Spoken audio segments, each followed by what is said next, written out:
Good afternoon, everybody. My name is Adam Atamian. I'm the zoning administrator for the city of San Clemente. The time is 3:03 p.m. And I will call the zoning administrator meeting of Thursday, January 23rd, 2025 to order. The first item on the agenda is to receive and file the minutes from the December 19th, 2024 zoning administrator meeting. I have reviewed the minutes and I have no changes, so I will motion to receive and file those. The next item on the agenda is oral and written communications. Members of the audience may address the zoning administrator on any item within the jurisdiction of the zoning administrator that is not on the zoning administrator agenda. We have one item on the agenda today. It's public hearing project for the Delabar residents at 143 Calle Cuervo. Is there anybody in the public, member of the public, who would like to speak on an item that is not that public hearing item? All right, seeing none, we will move to public hearing. The public hearing process includes a staff presentation, a presentation by the applicant not to exceed 10 minutes, and public testimony not to exceed 3 minutes per speaker. Following closure of the public hearing, the zoning administrator will respond to questions raised during the hearing, discuss the issues, and act upon the matter by motion. As I mentioned, we have one public hearing today. It is public hearing project 24-568, and Mr. Hanley is our project planner on this. Brendan. Good afternoon, everybody. Today we're going to be discussing the improvements at 143 Calle Cuervo. A little bit of background. As you guys know, this is a planned residential district, Presidential Heights 2. This project was originally an architectural application which was approved on the conditions that the City of San Clemente sign off on all aspects of the proposed project. The association is to receive a copy of the approved plan stamped and signed by the City of San Clemente from the owner, and any subsequent changes to the plans from either the city or the applicant would need to be reviewed. This is a little diagram showing the proposed project. The applicant proposes increasing the living space by 490 square feet, 309 on the first floor, to accommodate a laundry room and add to the proposed master bedroom, and 181 on the second floor, expanding into the front and rear courtyards.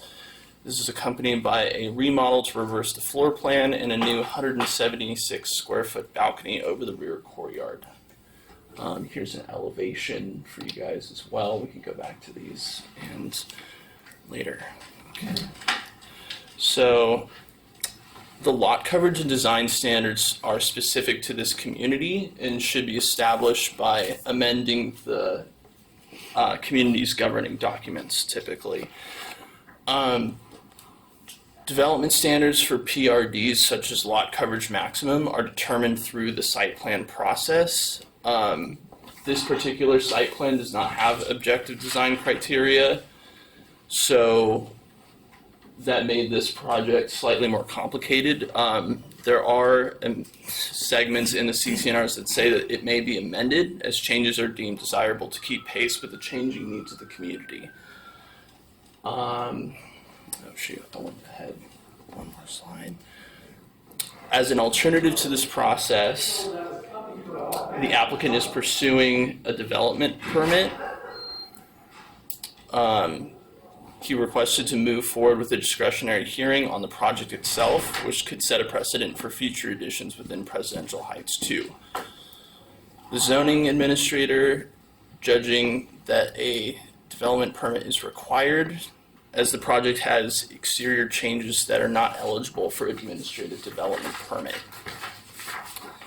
And on to the project findings. Because the addition represents an alteration to the original structure approved within the planned residential district, the reviewing authority must make findings to approve a development permit. The project meets the required findings for a development permit because the architectural treatment of the project complies with the San Clemente general plan.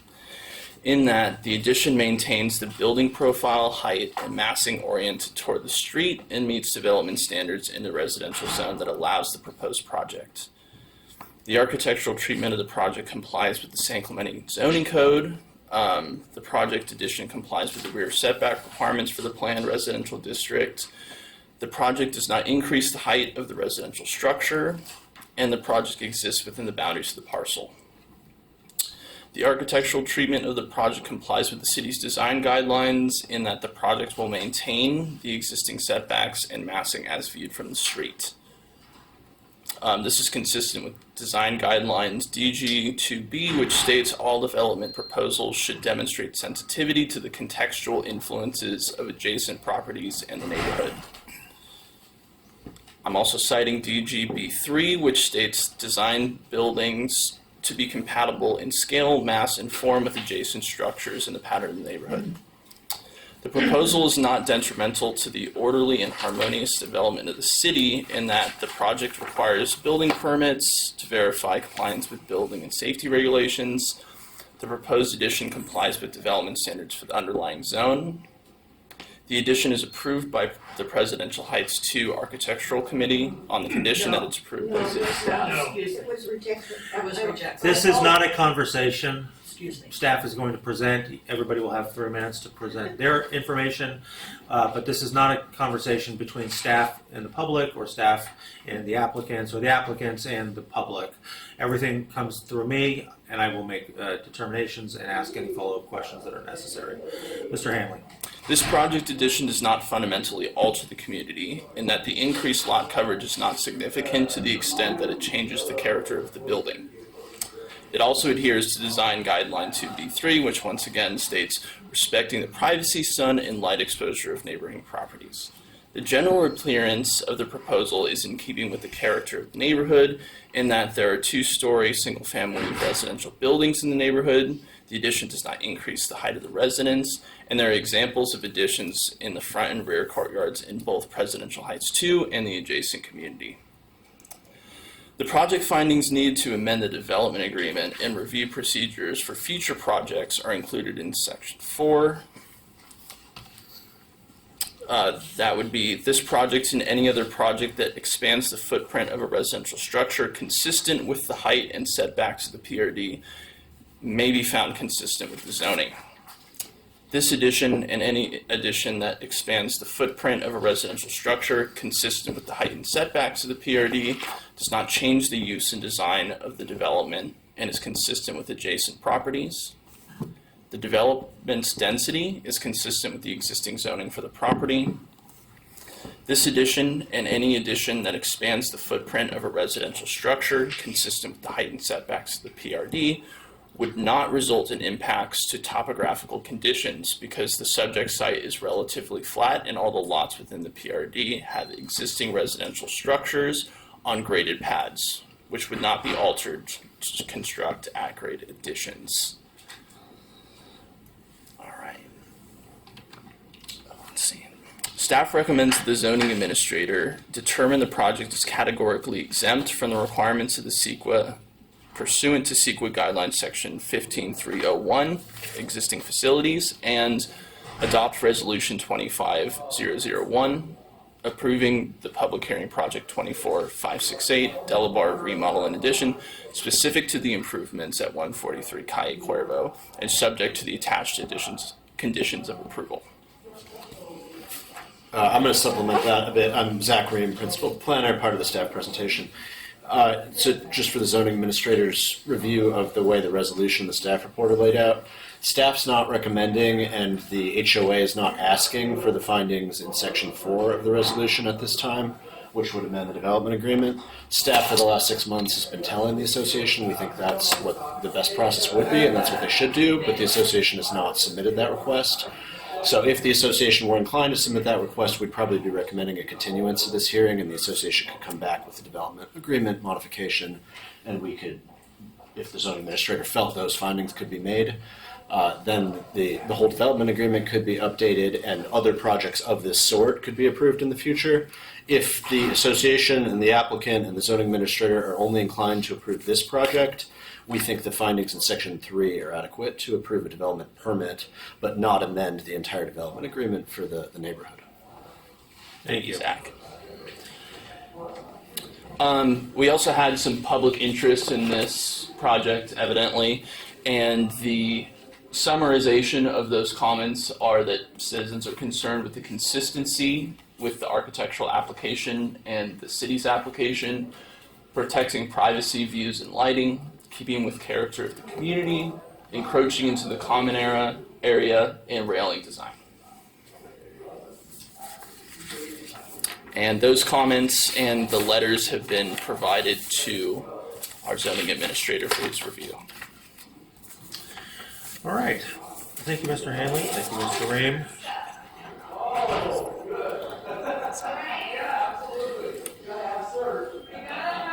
We've got some individuals in the. Yeah, just let Rick know that there's more than just his public hearings. Okay. Thank you for staff's presentation. I'll go ahead and open the public hearing so we can hear applicant and public comments. Would the applicant like to make the presentation? And if so, you have 10 minutes. Okay, well, thank you all for coming.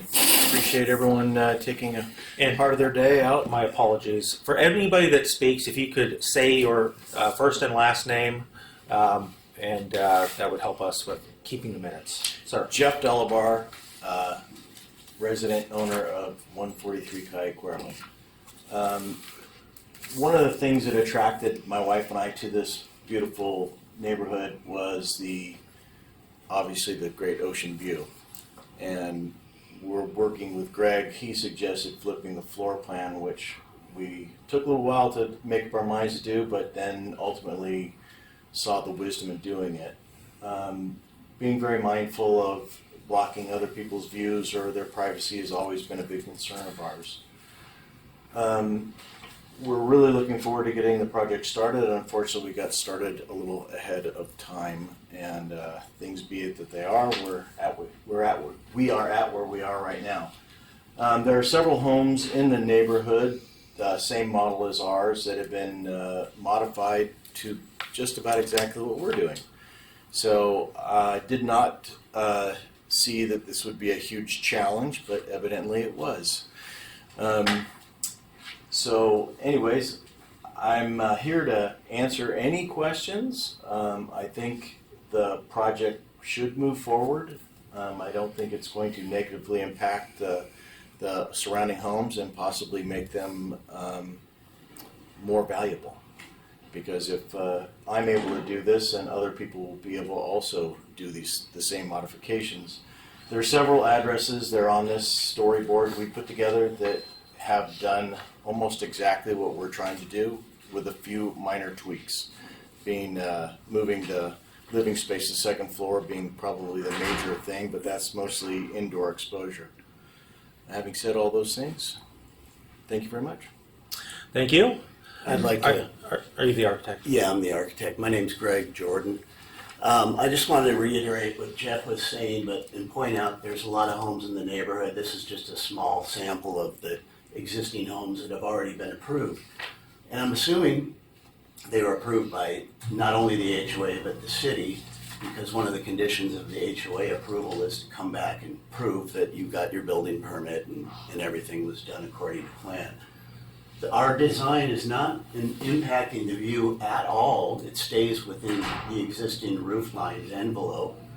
We had 3 meetings with the HOA, and we redesigned this 2 times already. Scaled back the second-story balcony a bit. But as you can see on the board here, this home, this home, this home, and this home all would be identical kind of addition to the front of the structure. This photograph here, this photograph here, this photograph here, this photograph here are an example of what's going on at the back, where we're extending the balcony from side to side. And then here's the representation of what we're proposing. You can see how it's pretty similar to what's already been built in the neighborhood. Over here, you can see the addition areas a little more clearly. We have our existing lower floor, so the gray areas are the proposed addition in the front and on the back. And up top, we've got this area and this area. It's also depicted in the elevation. I'm happy to try to answer any questions. All right. Thank you, sir. Yeah. All right. Did everybody from the public that would like to speak submit a blue speaker's card?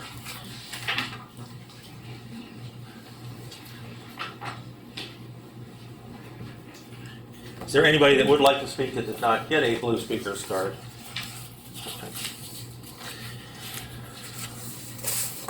All right, thank you. All right, so we've got 6 cards. If people would like to speak after, just let us know. You can fill out a card afterwards. But just know that we're not limited to just these 6. The cutoff point will be further down the meeting. So, first speaker is Susan Mazzarella. That's me. You have 3 minutes. Okay. Hi, Susan Mazzarella. I live at 145 Kaifaramo, right next door to the Del Bars. I'd like to ask a clarification. First of all, the plans that we were shown here at City Hall a couple of weeks ago, that I think was what we see up there, are different than the ones that were approved by the HOA.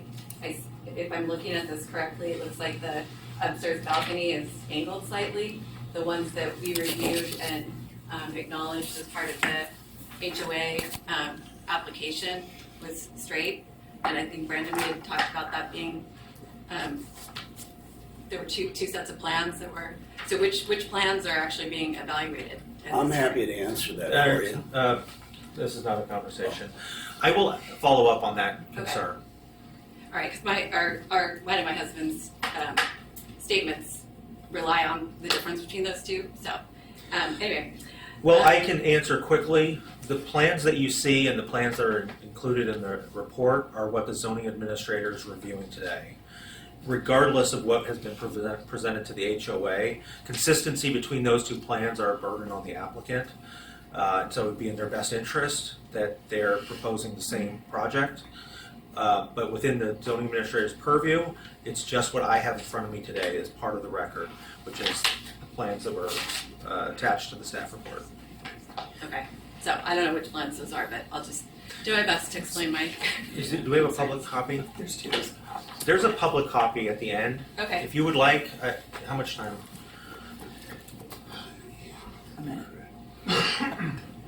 If you'd like to defer, if you'd like to review the plans, I would. I can come back to you. Yeah. We can call it 2 minutes. Okay. Okay. Thanks. All right. Joseph Mazzarella, I assume, is going to want to reserve comments after seeing the plans. Yes. Mary Ann Barr. I'm Mary Ann Barr, and I'm at 173 Calle Cuervo, and I was on the original architect committee. And we looked at the plans, and we revisited the plans a couple of times.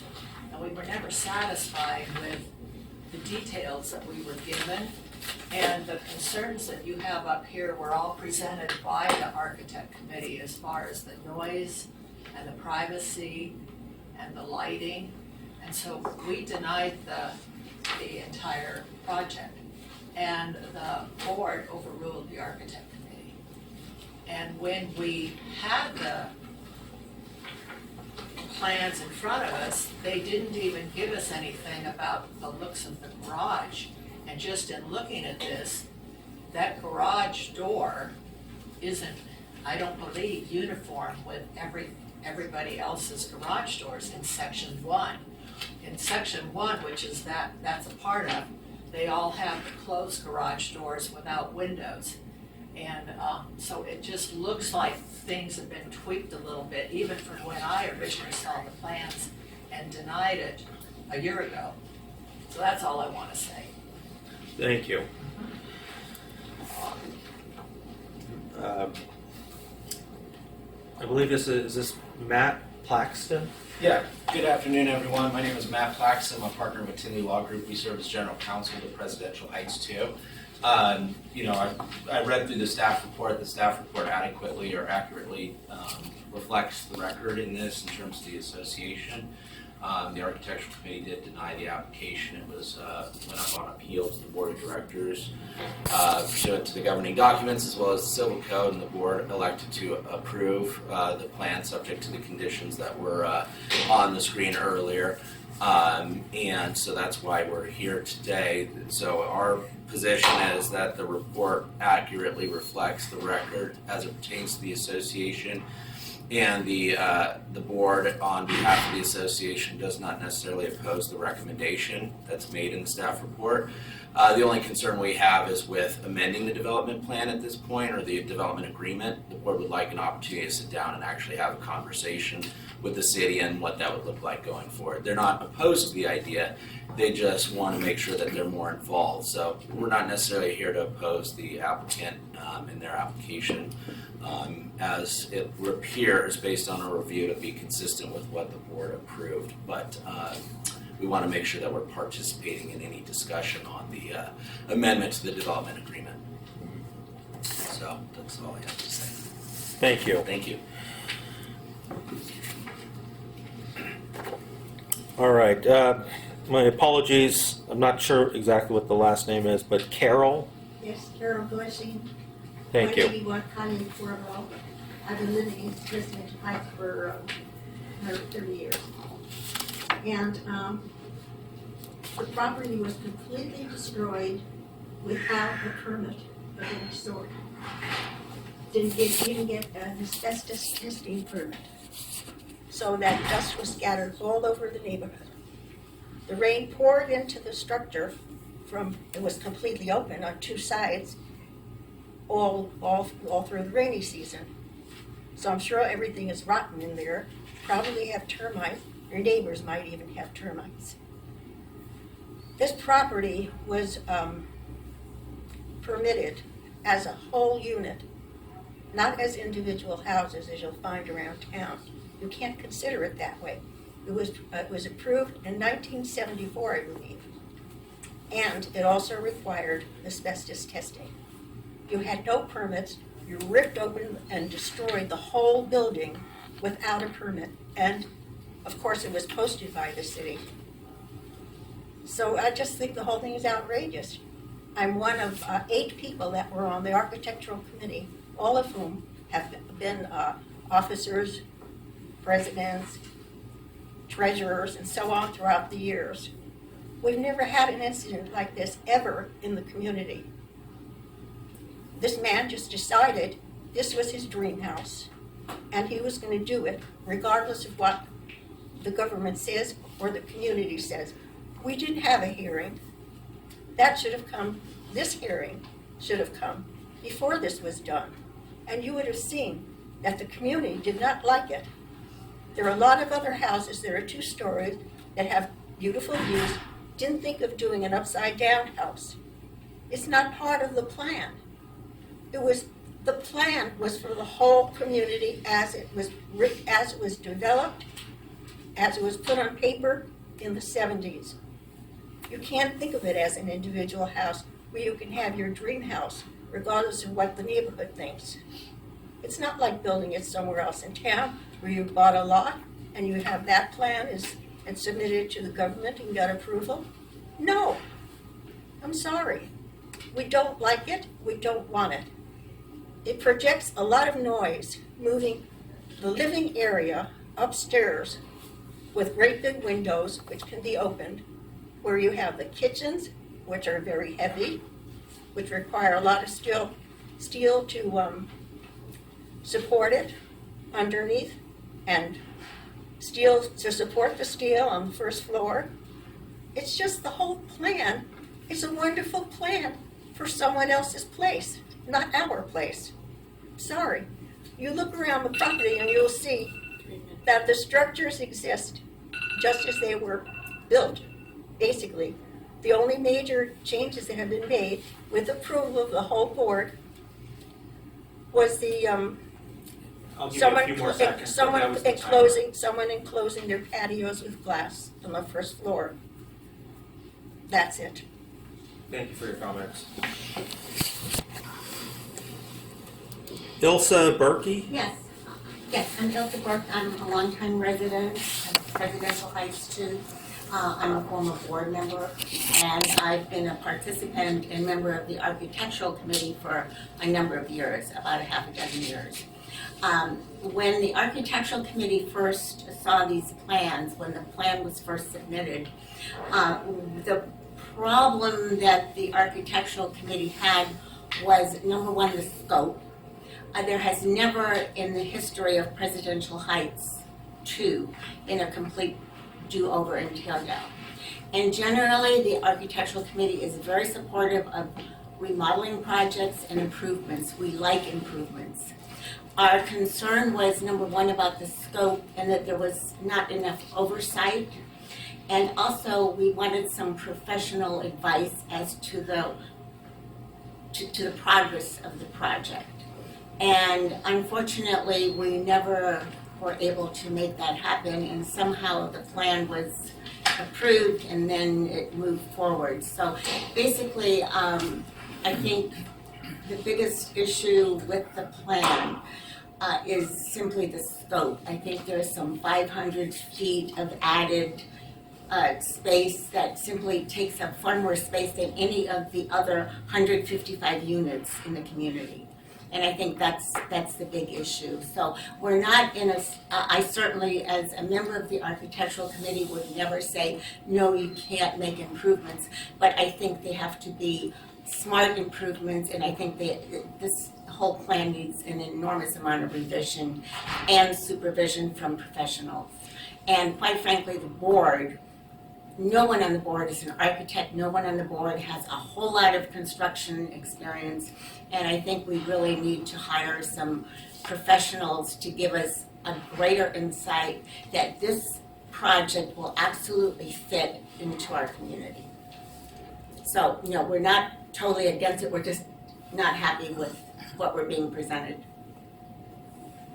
Thank you for your comments.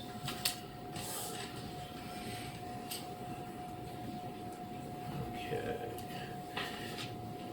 Susan, Yes. we'll put 2 minutes back on the clock. Okay, great. So again, Susan Mazzarella, 145 Hyde Cuervo, live right next door to the Delabars. During the demolition, one whole side of the party wall was removed, both on my side and on Suzanne's side, leaving our wall completely exposed to the elements, which has been problematic for us for the last 9 months.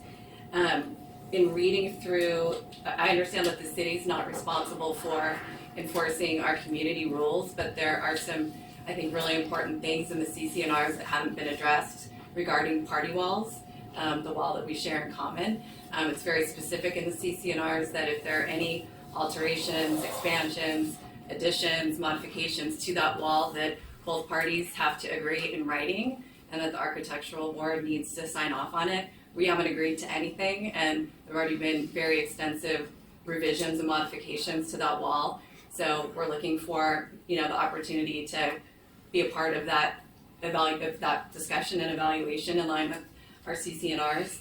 The second thing I wanted to point out is just around the original design of the community and the proposed balcony. Because we are right next to this property, an extension of that balcony does have the potential to impact our privacy, where somebody sitting on the balcony or standing on the balcony might be able to see into our patio. The way these units are designed, they're staggered so that everybody kind of has optimal view and privacy, and that's something that we've respected and love about living there. We've owned our place since 1997 and plan to grow old there. So we don't want any impact to our privacy or anybody else's. So we would ask that there be no impact from that balcony's line of sight onto our patio. In addition, we don't want any kind of privacy wall erected in between our patio and the Delabars balcony. That was something that Jeff proposed, but we don't want that because it would block light coming into our home and onto our patio. So thanks for the opportunity. Thank you. And just for my clarification, when you say next door, are you one of the North. two in the middle, or? Two in the middle. We're right here, so I think, Jackie, please. To the north. We're right Yeah, here. to the north. This is us. They're attached. Yeah, Attached, yeah. but it's on, looking at the back, you're on the left side. Yes, North side. yes. All right, The back is the ocean side, the ocean so side. ocean facing side, yes. Joseph Mazzarella. Yeah, so, really one of the big concerns that I have, and I want to stress this, is really, we share a wall right now, which is a privacy wall. It's here, it ends here. Plans that I saw talked about, in order, because they're moving the deck out, in order to not overlook the patio on our end, to increase the wall that comes out by, I think, is it 18 inches? And if I'm wrong, somebody please correct me. What is it? We didn't. We redesigned that for you. You've signed off on this project twice. I have not signed We'll off on just the end the project. conversation. If you just give me your Yeah. comments, I will So- clarify so- with the architect. So initially, a drawing is not an approval from the homeowner. We were told that's just an acknowledgement that the work is about to begin. Now, if we were misinformed, I'd like to know that, but that was not the case. What I'm concerned about is on both drawings that I've seen, that was still there, even the ones that we looked at the on-site. Was it last week when we were here? So there's, again, some discrepancy with drawings going on. But in any event, even without that, if that's agreed not to extend the height of that or to extend it out, Correct. this is still a shared living space between both of us. These units were originally designed to be staggered so that there is some common shared wall in terms of rooms where people would be in living and other people would be. But it's staggered, so it's minimized. This plan is bringing out and extending both of that, which means now both of our shared living walls will be more shared in terms of having actual people on the other side. And when you flip the plans, our bedrooms are upstairs, our living room's downstairs. Having a great room and a living room upstairs with a kitchen, I'm not against kitchens, but having that shared thing, my concern is that now we've got a wall that our privacy, and for both parties, by the way, because they can hear us a lot more than we're going to be able to hear them as well, or anybody living there, that's going to be really infringing on that element, and I'm concerned about that, because to me that doesn't increase my value. Right now, one of the beauties of the way Presidential Heights was designed was to do this staggering, so we can minimize that shared common wall space. If this is approved and allowed to proceed, everyone else, it's not just our units, it's everyone else in the association that can have that same situation happen. And that's my concern. One of my concerns, as my wife has, expressed the other one. Okay. And also, we talked about being in line with common practices. I don't know of any unit in the common courtyard, in the front courtyard, that has a balcony in the front overlooking the front balcony of a courtyard. I don't think that exists. I could be wrong. Maybe it does. But even if it does, I don't want that in my courtyard. It's this one right here. Here's one there. Yeah. Is that That's page not the only one? one. This, See, and it's quite a bit set back. well, I know the one that's currently proposed is overlooking this, which will be overlooking into our stuff. It does. All right, thank you for your comments, everyone. After hearing all those comments, is there any other members of the public that would like to speak on this? All right, seeing none. Let's see, I've got a few questions and we'll go through the information and the issues raised by the public as methodically as I can. Let's see, I will start with I think some procedural questions and establishing things in the record. Starting with the request. So the request is to modify an existing building that was approved through previous entitlements. Correct. And the current process to request such a change is through the development permit process. Okay. I want to make that distinction because this is not an application for a new development. This is essentially a request to amend a previously approved entitlement.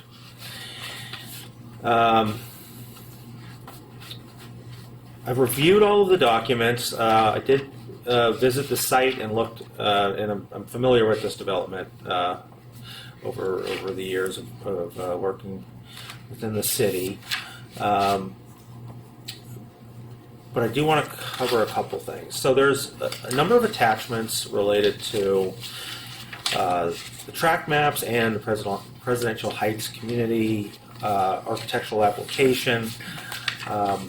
And one of these comments was made in regard to one of these forms. I want to say it was within attachment 3, page 5 of 6. There is a neighbor awareness form that is signed by 3 individuals, 141 Calle Cuervo, 145 Calle Cuervo, and 147 Calle Cuervo. I believe this would be a question more for the applicant, but this form is about notification of an application. Is there a form that talks about neighbors' approval of anything? No, I believe it's just for me to make them aware that I'm trying to get this done. They, Susan and Joseph both had some input on us, and we did modify the back deck to satisfy what they were looking for. I plan to really try to maintain the existing look of the buildings, but there are some updates that I want to do. The glass railing is one of the things. The back of our house was so rotten with wood rot and termites from the exposed wood deck that it's tied into the structure of the home, that it basically fell apart. Mm-hmm. Well, we can get to some of that a little bit later. I just wanted to confirm what the forms in here are for. I can tell you what that form is for, if you're interested. Yes. So, when there is an architectural application that is presented to the management company and subsequently to the architectural committee, it's crucial that whatever the architectural application is for, whatever the address is that the neighbors are aware of it. Mm-hmm. And that's what the signature is. It's strictly to say, yes, we understand this is what the proposal is. It's not an approval. And most of the time, to be perfectly honest with you, the neighbors don't really understand the scope of it. They don't care. They just want their neighbor to be happy. So they sign off on it. Thank you. The application cannot go through without having neighbors sign off on it. But it's not an approval, it's a It's It's not notification an of the approval work. at all. Thank you Not- for the clarification. It's just a notification that there is an Yeah. application. It's an FYI. All right. I will say that's similar to the city's process with public hearings, how items are noticed, both on-site with mailings to the neighboring residents and published in the newspaper. So, as far as the notice is concerned, the notice for this was within 300 feet of the subject property, not the Presidential Heights 2 community as a whole. Is that correct? Correct. Okay.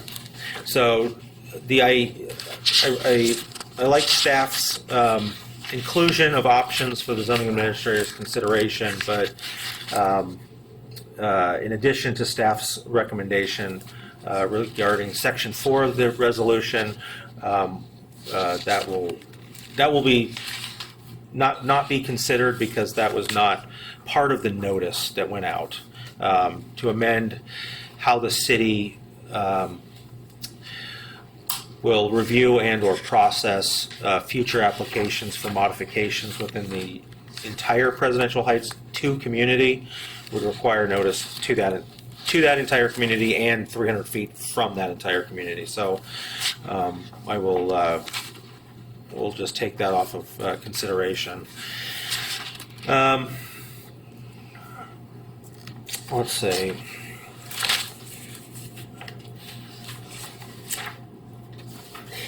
As far as the plans go, thank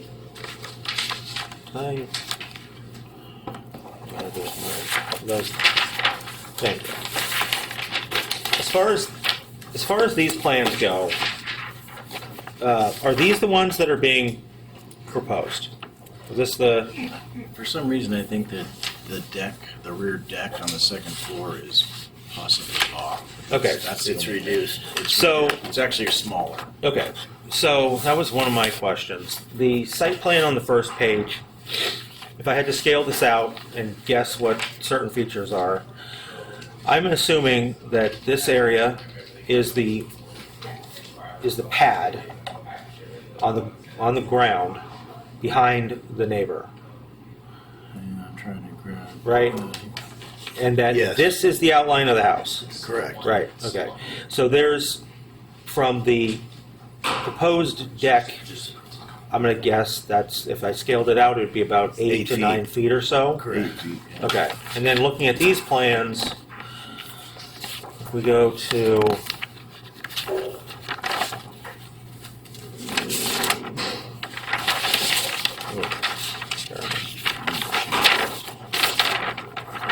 that's proposed, okay.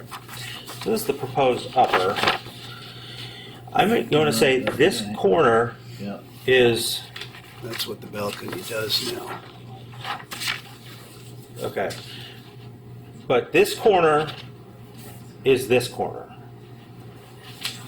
Are those two of the same thing? No. What is this wall then? This That's is their this upper is- living area, This is the neighbor's upper living area here. Okay, so then that corner. is, this would be the corner of their residence? Yes. That's how far out the existing first floor privacy wall extends. The second floor of their home is somewhere right around here. And so we cut this back, we brought this back 18 inches so that we didn't have to bring this wall out to maintain their privacy. Okay. Then I guess that gets, You don't have the most recent set, The one foot, I mean, it should be the, but that's the, have we received a more updated version of plans? This is the only digital set of plans that I have. Do we have other- Go through I looked those? earlier in the file and this was all that we had. Okay. Peculiar. yeah, no. Okay. From this plane of glass, is there 8 feet before you hit the corner of this wall? Not upstairs. How far, It's gonna be, it's about 4 feet past, the extension of the home. Actually, I wanna say it's 10 feet from the existing structures, which would be 6 feet from the new proposed face of the, second floor. Okay, so there's 10 feet from this wall to the upstairs wall. Yes. And And the, neighbors. the Because the deck front is, wall's moving out though, right? Because it's, the whole thing It's is moving out 4 feet. Right. Not just I'm the talking deck. living area. Yeah, not living the area, privacy it moves out, walls. it moves out 4 feet, the house does. The house, I know the house moves. What I'm saying is, if this picture continued, there would be a corner of this unit. Mhm. At which Correct. point, it goes that way. Correct. Right. Where is that corner? Is it right here? It's right there. So there's like 2 feet But the here. lower privacy wall continues out 10 or 12 feet. Okay. Right, but we have an That's not- upstairs. It's just a wall, it's not a privacy wall. The wall. It's just the existing wall. It's, There's a privacy wall down here. Correct. It's a shorter wall. what's it, about 8 feet tall or 7 feet tall? 8 feet. 8 It's feet. similar to this kind of wall. Yes, okay. it is that wall. Sorry. And does this privacy wall exist at this point? Yes. So that's there. This wall is not proposed to be changed. In that photo, the deck's coming out to the end of the wall, but on our side it's pushed back. Correct. Yeah. So That's the existing. deck is Angled. deeper here than it is here. Yeah, it's like 2 feet deeper, 18 inches deeper. Okay. We angled it to pull it back behind the wall. That's not consistent with the plans that we, Okay. That was the second revision to the HOA.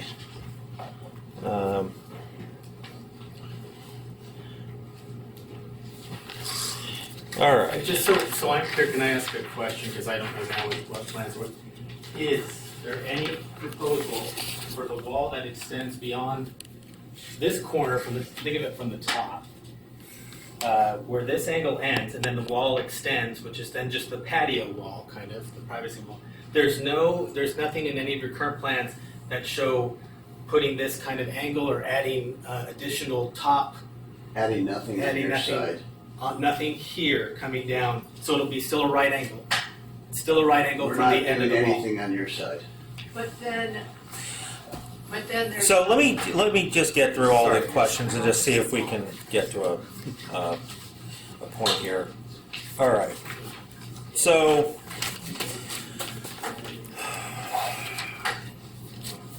also in attachment 3, there are a number of pictures, which I believe are On that pictures board, that were yeah. represented on that board. I do want to note that it appears that there are some pictures specifically from, I think it's Adobe, 209 Adobe, 108 Adobe, that are not in the Presidential Heights 2 community. No. Correct? They're not. Okay. Yeah, 510, 209, I don't know what the addresses there are, but while the two communities are architecturally quite similar, they have two separate architectural review boards, two separate boards, all of that fun stuff. Okay. Okay. I think that was it I wanted to cover on that stuff.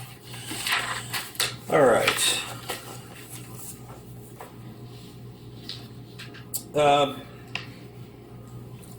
Looking at the community as a whole, I do notice that there are a number of modifications, speaking just as the Presidential Heights 2.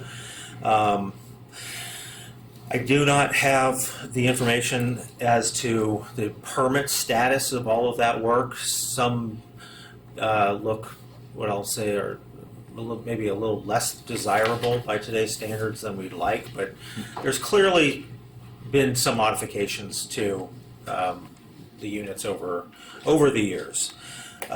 Sir, were there any extensions though of beyond, I people will- would close their patios? But I don't know. appreciate the questions. Those questions are definitely going to be part of the conversation. As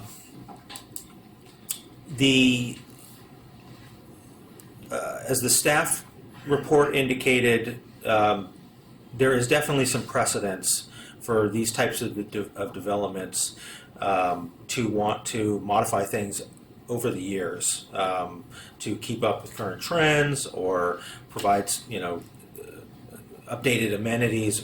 Call it what you want. I don't. The city is, I'll say, agnostic as to how people want to use their properties. We just need to ensure that the correct process is applied. But looking at those modifications, I can see that there is a relatively consistent pattern of development, and the staggering is definitely something that is quite consistent. Some of the decks have been changed. Some of them are a little bit longer. I don't have. I don't know if those were modified from the original, but even if they weren't, the staggered use of private outdoor area is clearly a very consistent aspect of the development. The plans, as I mentioned earlier, between what the HOA approves and what the city approves are not of concern to the city as far as what the city approves. The joy and pain of private property ownership is a private matter. HOAs have a duty to their members to uphold their own regulations.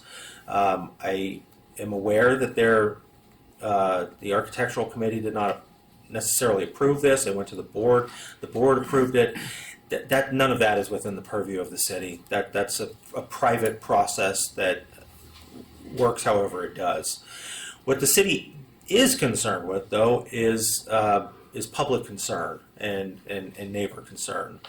And our regulations do anticipate situations where the public is concerned as it relates to things that are within the jurisdiction of the city.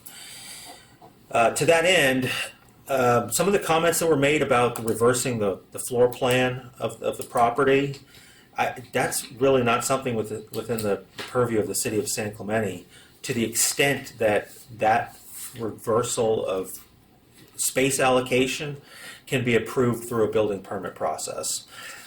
The city's site plan permits and development permits are all related to the exterior features of dwellings, space planning, things of that nature. The only time that the city is going to be concerned with the interior of a unit is typically how it's used, and that's to say that if there were an addition of 20 bedrooms, there would be some additional parking requirements. If the space is intended to be used for rentals of less than 29 days, the city is going to be concerned with short-term lodging. But as far as how a single-family dwelling, and by single family I just mean a single dwelling unit, if they want to move a kitchen and replace it with a bedroom, that's not something the city's going to be concerned with. That's something that the HOA is going to need to deal with. The details of the exterior, those are items that would be within the city's purview to a point. The design guidelines for these types of developments are not nearly what they would be for like Avenida Del Mar, where we require specific Spanish colonial revival architecture or some other type of architectural style. So what type of railing an applicant wants to use, that's the city's design. There's no design aesthetic that we're shooting for that is so specific that it's going to dictate the specific type of railing. That's going to be something up to the HOA to determine. Let's see, I heard comments about the scale of the project compared to surrounding residences and buildings within the development. I do understand that this expands the scale of this unit within, I'll say it's, I don't know if they're referred to as the individual courtyard developments, but the courtyard buildings, each one along Calle Cuervo on this side, they look very consistent. And so any addition is necessarily going to change the fundamental look of this building and how it mirrors other existing buildings. With that said, if it's visible to if it's visible off site, then there's some substantialness to the request. Any change is going to be relatively obvious on these buildings. It would be nice to see the HOA want to revise their standards if they're up to it, so that it is clear for all the property owners what can and cannot occur. Any changes like that would need to be reviewed by the city, because ultimately the city approved the original development in exchange for not developing typical single family lots, and granting the original developer additional density.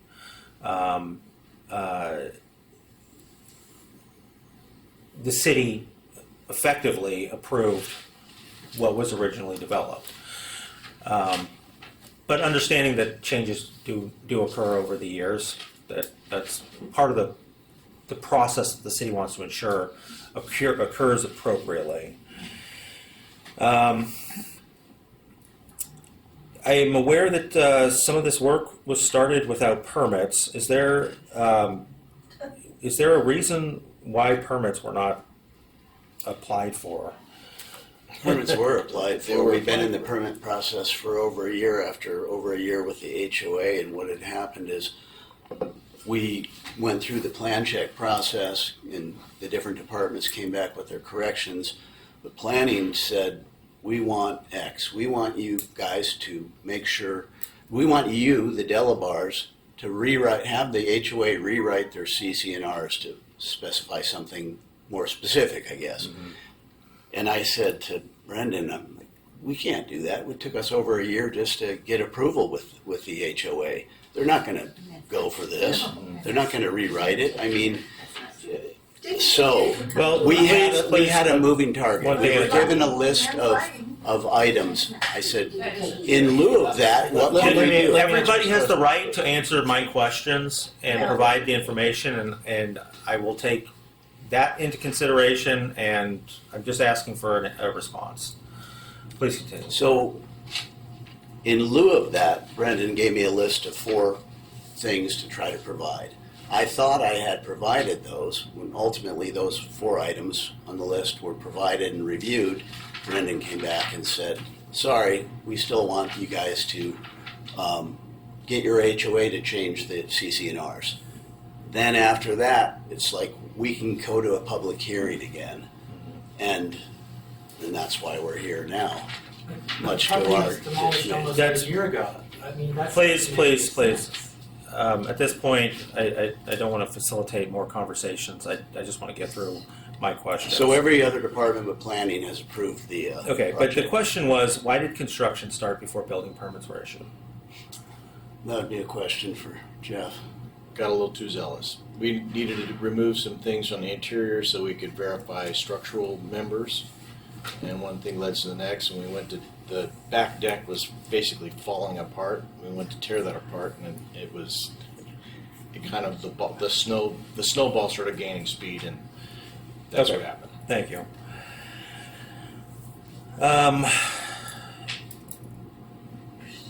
All right. I heard comments about the privacy issues. That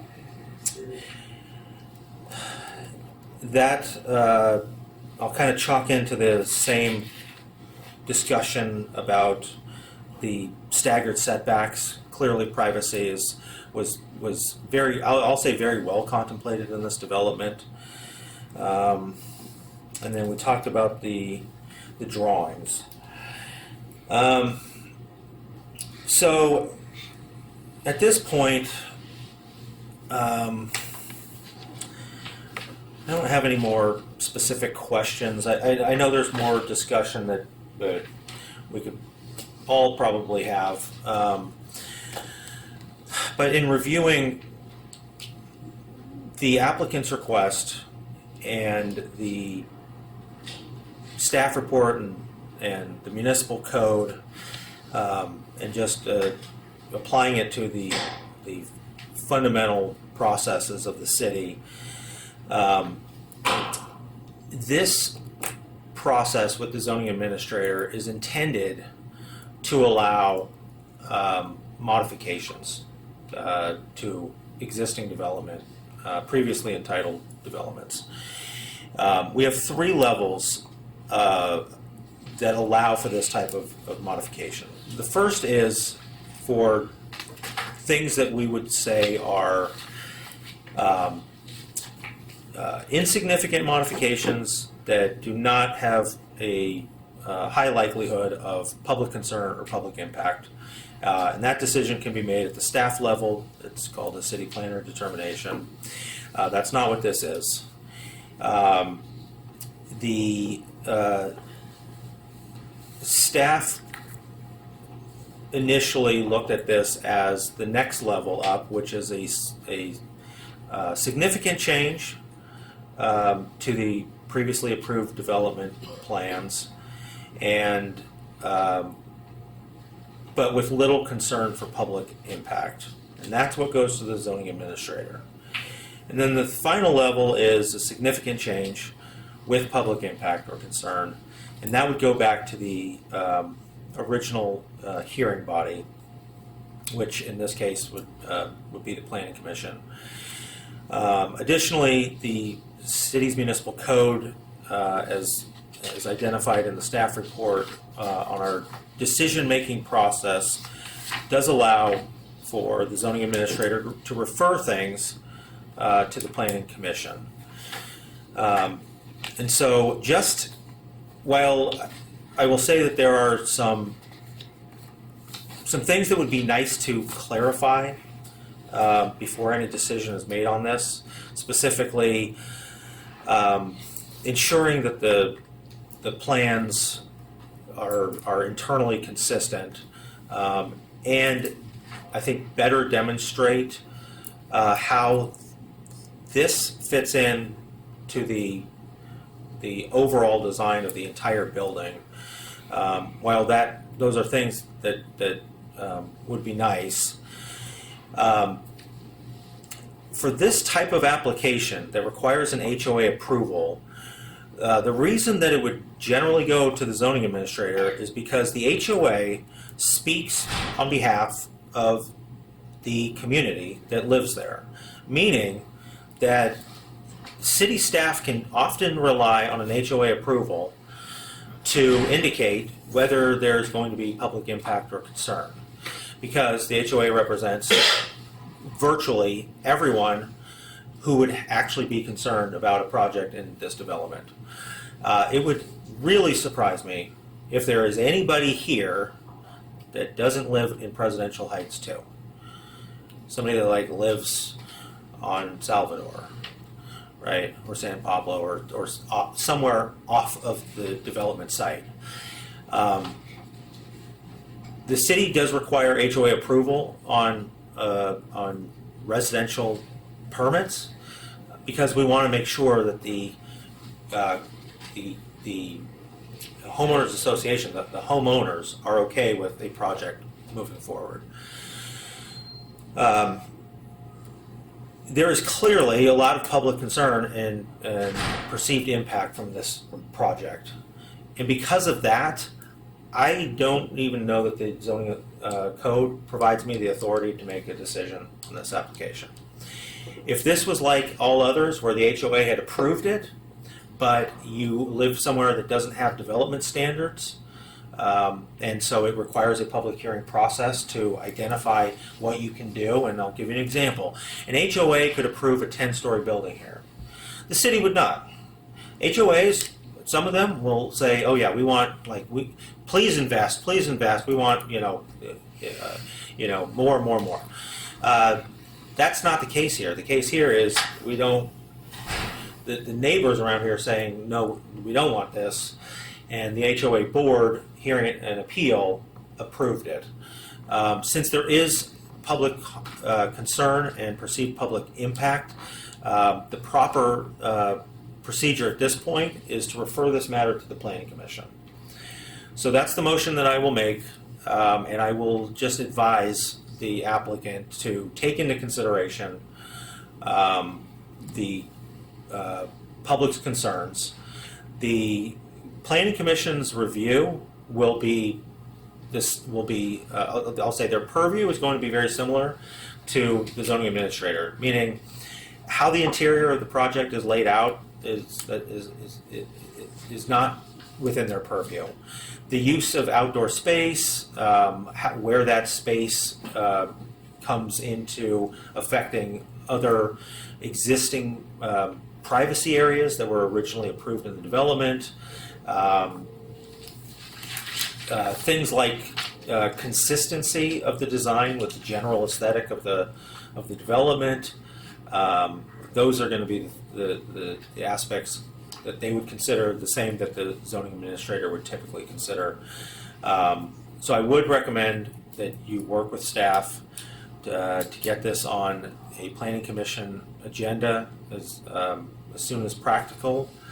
But I would definitely ensure that the plans that are proposed for the planning commission's review are consistent with one, what the HOA has approved, and two,